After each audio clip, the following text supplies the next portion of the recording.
Okay, welcome back. This is Studio Visit, Coffee is Sacred, Part 2. So, last video, we basically just stretched this canvas. Took a long time. Gessoing this will probably take a long time.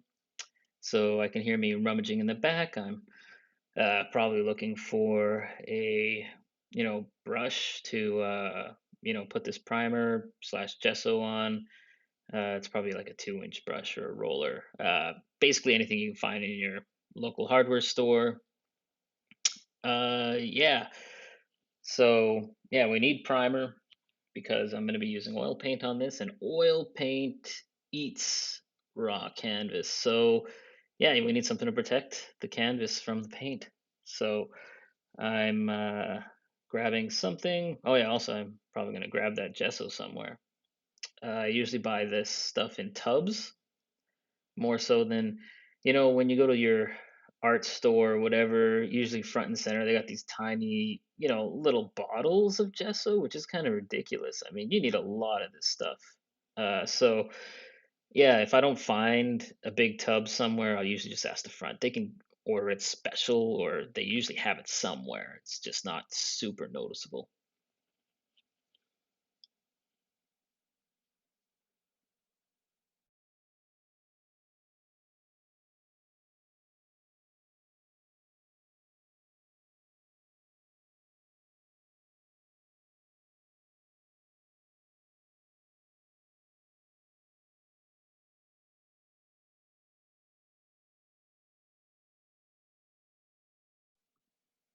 So yeah, it looks like I'm using a roller.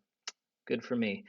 Anyways, so I don't think there's like a technique or anything to getting gesso onto a canvas. You just want to get it, all even, at least 3 layers.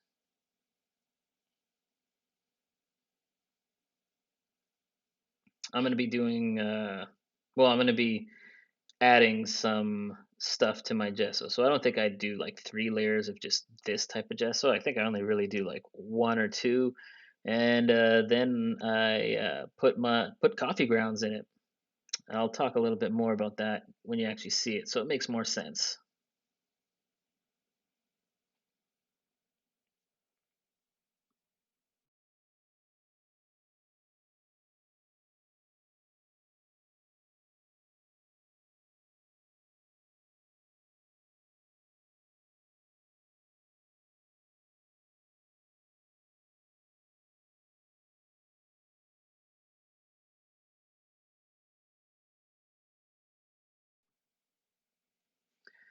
So it's looking like my rigged up, little easel thing ain't as stable as I'd like.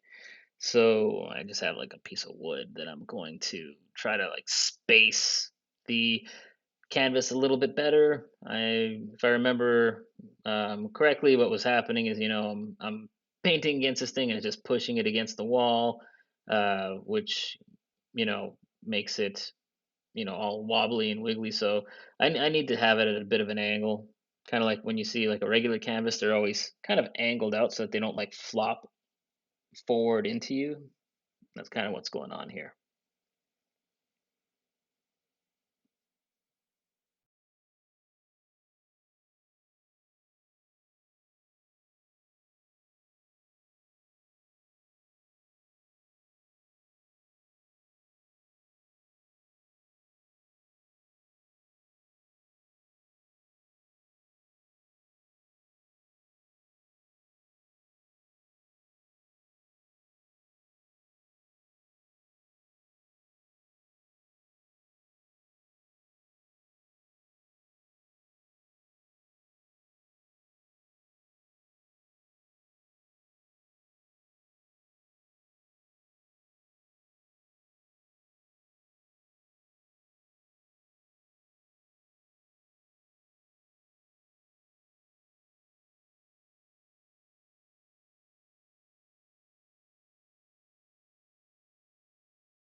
So this is one of those instances where I just kept working and working, and yeah, the battery ran out of my phone, which is what I use to make these little videos. And so, by the time I got back to it, I realized that it only recorded like what, 15 minutes of work, but that's okay. It's probably a little boring. So, yeah, I think I only put I only put a couple layers of gesso on this one. You can kind of see if you look now, there's some slightly balding spots, but that's okay because, it's not the end of the gesso voyage that this canvas is going to go through. It has a few special layers left to go. So one other thing, I should talk about this painting. We haven't actually got to any real painting yet, but uh, kind of something that I really like to do is experiment with different mediums, and while using you know untraditional pigments like coffee and hot sauce and other food based pigments has been super interesting to me. I've kind of been delving into using technology a little bit more, seeing how mm, light based pigment works, because it's something interesting about the traditional paint pigments is when we're looking at a paint pigment, what we're actually looking at is a material that's absorbing certain light waves, and the light waves it doesn't absorb are the colors we see. So for instance, when we're looking at blue paint, we're actually looking at a material that's absorbing all the colors in the spectrum except blue. And so then our eyes pick up what it's not absorbing, and we see that as blue. So I'm going to be using an LED, uh, or an LED panel. It looks like a strip. It's a light strip. And what does, rather than absorbing certain colors and letting the blues reflect off, it is just emitting blue light. So it's still showing blue, but it's functioning in a very different way. And it will, it also looks very different. So this is pretty exciting to me to kind of see how this LED is going to function. So seeing as the LED's pre-made, it's got a certain length, and I have it designed already. Like I've made a whole bunch of sketches. I've made a bunch of drawings, cut and pasted a bunch of images. So I kind of know where I want my LED strip to go, and I'm measuring it out. And you got to measure a few times.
And here I am pulling out my giant square.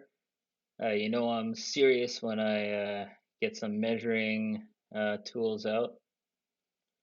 I'm using a red wax pencil to draw out my lines. I like using wax over graphite just because yeah, graphite will just like mix with things, then you get kind of this like really gray, blurry color. The wax won't really mix with like the gesso or any other paint, so I don't really have to worry about, you know, uh, getting some like, gray graphite, the tint into my paint.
Okay, here I'm getting out my LED strip, or I guess if you were like Googling it, it's electroluminescent paneling or an electroluminescent strip, but it's basically a big wide LED.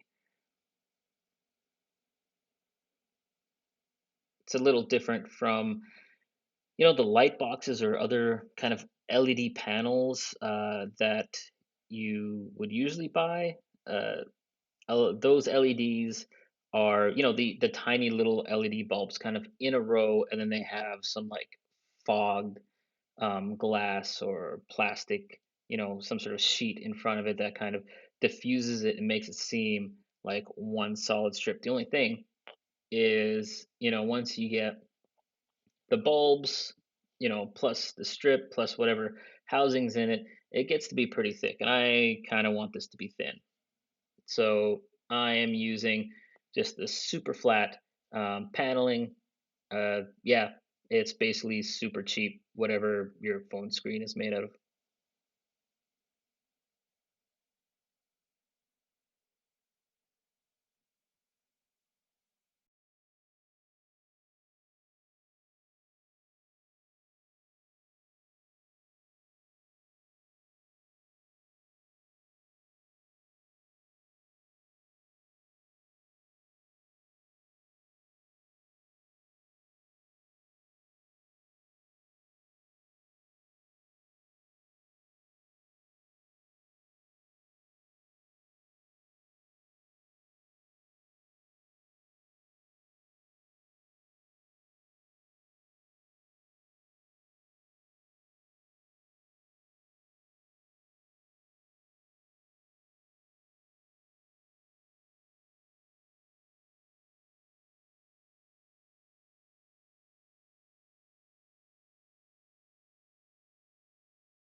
So the reason you see me putting this tape where the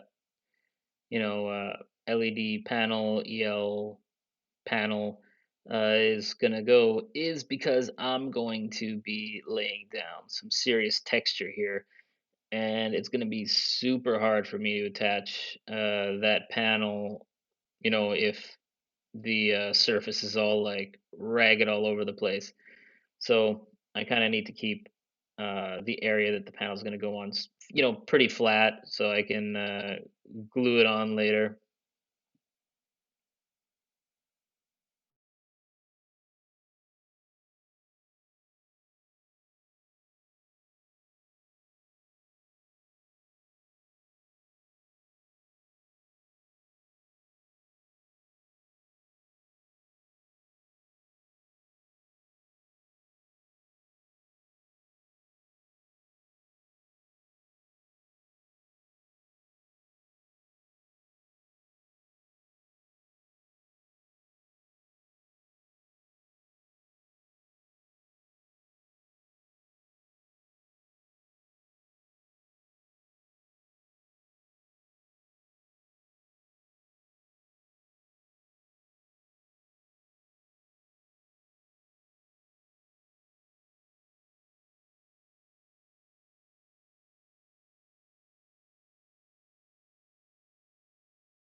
Oh man, past Chris does not have to narrate anything. Yeah, I can barely hear him.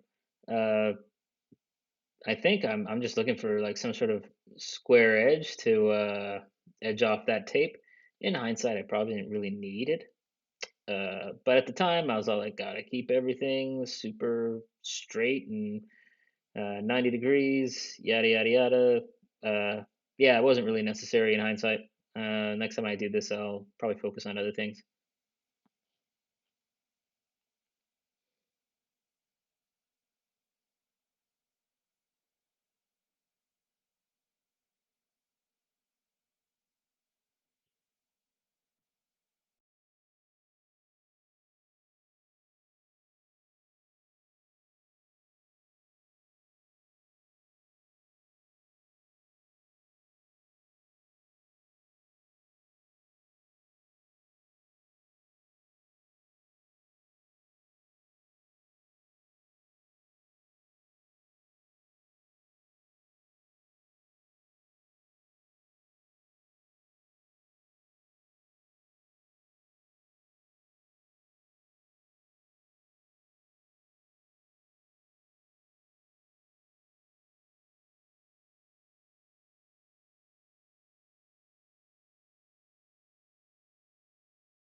Yeah, you see, I called it. I just wanted to square off that little end there.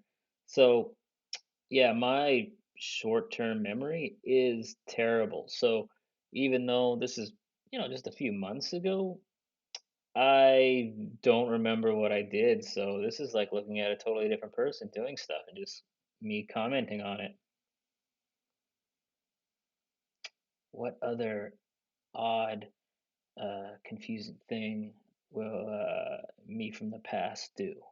Let's find out.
So what mumbly me in the past is saying is, even though I kind of had this all sketched out and designed to be a certain spacing, when it came down to it and I kind of saw where the uh, LED strip is going to lay on the canvas, it felt a little too balanced, a little too centered for the whole thing. And so I'm deciding to move it a little bit more closer to the edge, just so that when the final painting's finished, it gives somewhere for the viewer to travel to, so that they're not just looking at like the same central area of a pretty big painting. Uh, so you're gonna want to like take the whole thing in. And part of that is making sure that there's stuff everywhere to look at and that it all kind of makes sense in some way. And so, yeah, so I just wasted a whole bunch of your time because you're gonna see me, lay a bunch of lines down and then I took it away and I'm just gonna do it again. It's all deja vu.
So I'm glad that past Chris is happy with where the line is now. Uh, yeah, it ended up being just a couple inches, but that could mean a lot in the end by the end of a painting. So I think the painting turned out well, and yeah, if it was a little bit more to the center, it would be a little boring. So good call, pass, Chris.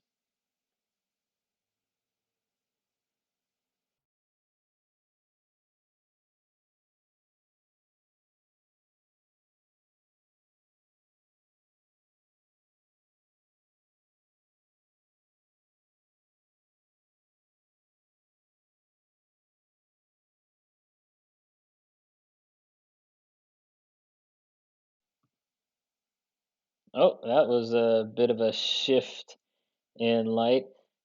I turned off the camera. I probably went for a break. So now we're back. It's a few hours later, and I am getting this canvas ready for my coffee primer.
Yeah, they'll often put a little note, saying, "Oh yeah, make sure that you have finished edges around your painting."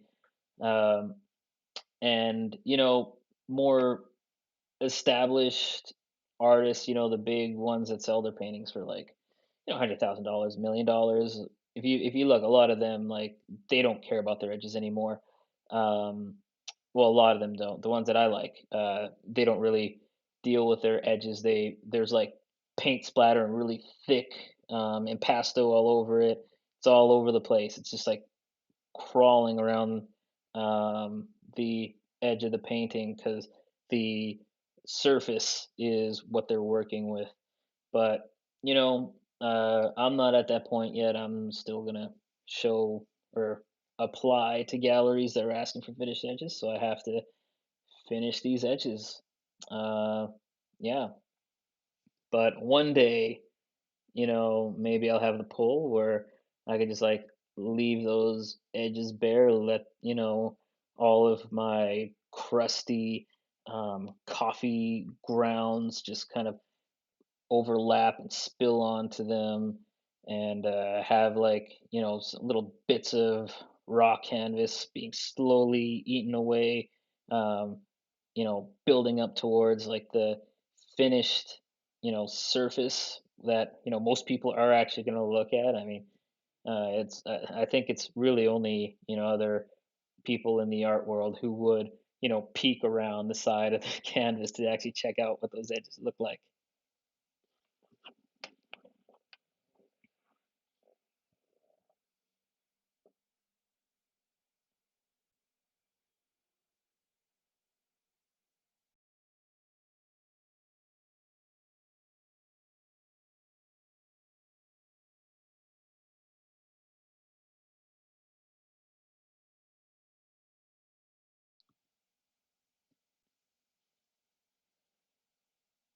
So I'm just putting another thin layer of gesso over, that painter's tape.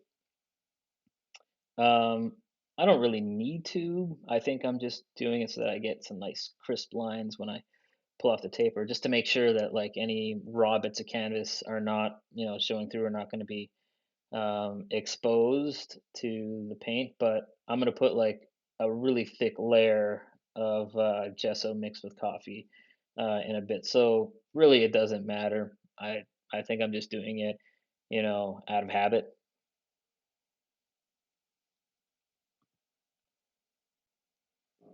So here we go. We're gonna see some action here. There's some my coffee grounds.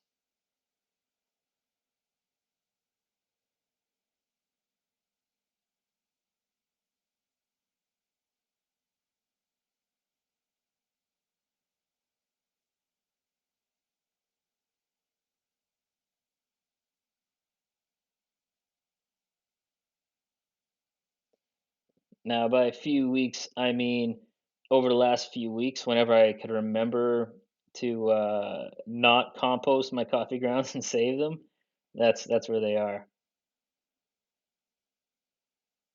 Throughout this painting odyssey, I've been drinking coffee, and because I'm actually doing it, I was remembering to save the coffee grounds. So I've been slowly. You'll see that there's this layer of coffee grounded gesso, and then you'll see like just more and more coffee grounds being added to this painting. And yeah, I these coffee grounds that I'm using in this painting, my family is from Honduras, and so uh, you know, maybe not me every year, but somebody from my family goes down there every year at least. We'll go to Copan, which is an area in Honduras that's well known for like their super high quality coffee. And yeah, I'll buy like a year's worth, and I'll just drink that. And here I am. I'm mixing the coffee grounds with the gesso. It's not really changing the gesso that much. It actually just gives it kind of, it ends up being more off-white at the end of it. Uh, but what's funny is that as the coffee ages, like there's a lot of pigment in this coffee. And so it actually seeps through the gesso over time, giving it more pigment, especially where there's more concentrated coffee bits. So it gives a lot of color, a lot of variation by the end of this.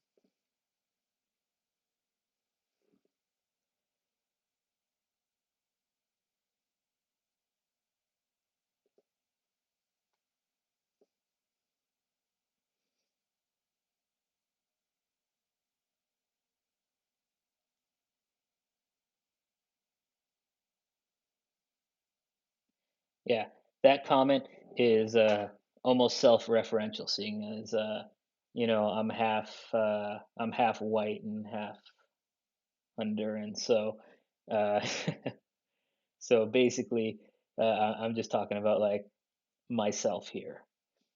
I'm a mix of gesso and coffee myself.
Okay, doing this upright is not working out. So just to get this going, like it's taking forever. Trying to make sure that all this texture sticks.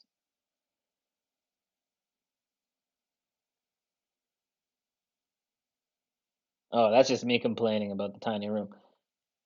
It's like in the future now, and I've gotten used to it.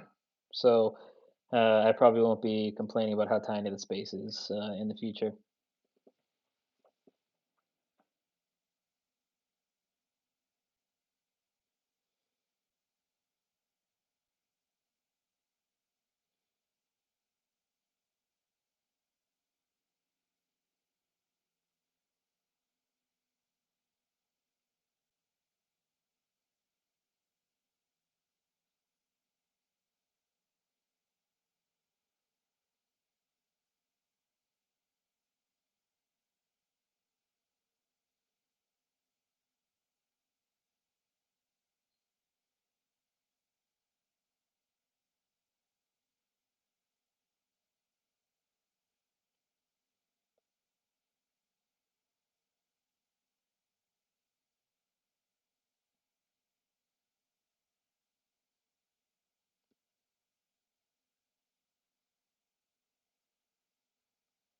So uh, just to be candid here, I talk to myself a lot, especially when I'm alone.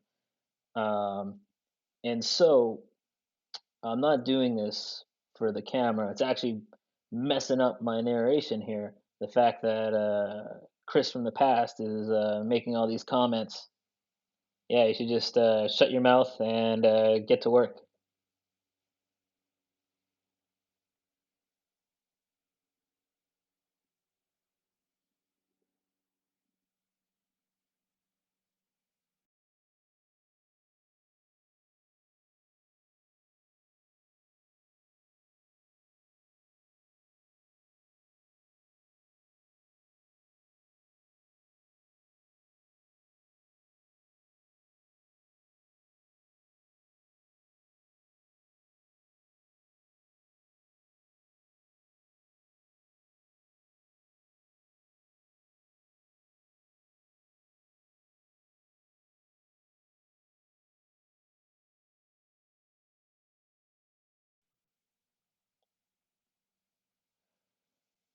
So I made a mistake in that I didn't adjust my camera.